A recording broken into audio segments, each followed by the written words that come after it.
ജാസി ഗിഫ്റ്റിന്റെ ആ അന്നക്കിളി ഇട്ടാണ് പുറത്തേക്ക് ഇട്ട് അതിലണ്ട് പൊളിച്ച് ആ 90 കാലഘട്ടത്തിലെ വൈബ് ഉണ്ടല്ലോ അതണ്ട് വന്ന് പുറത്തേക്ക്.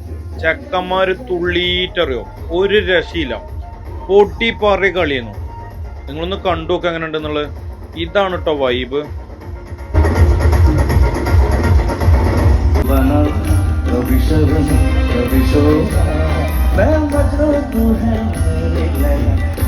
दिल का प्यारा नजारा